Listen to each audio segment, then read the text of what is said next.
बने रहिएगा, जरूर सुनिएगा माता का भजन। और पसंद आए तो लाइक शेयर सब्सक्राइब जरूर कीजिएगा।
हमारे चैनल को लाइक शेयर सब्सक्राइब कीजिएगा। देखिए सारी यूट्यूब बहनें नवरात्रि के उपलक्ष्य में सभी एकत्रित हैं आप लोगों को भजन सुनाने के लिए।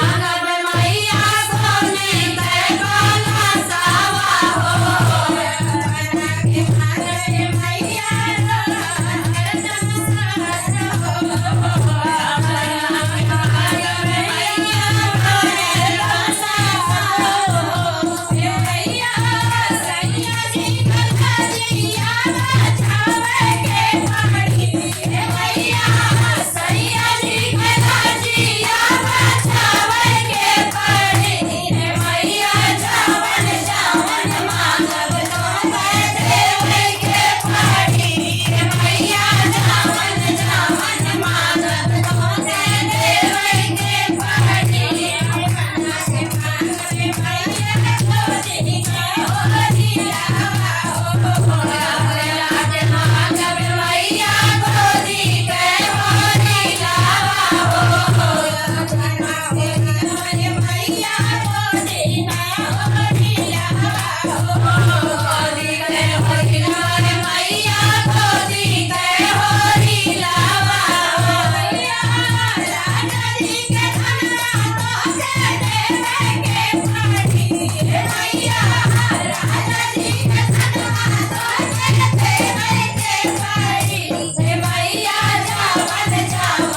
अच्छा प्रयास, ढोलक भी बहुत मस्त बजाई आप।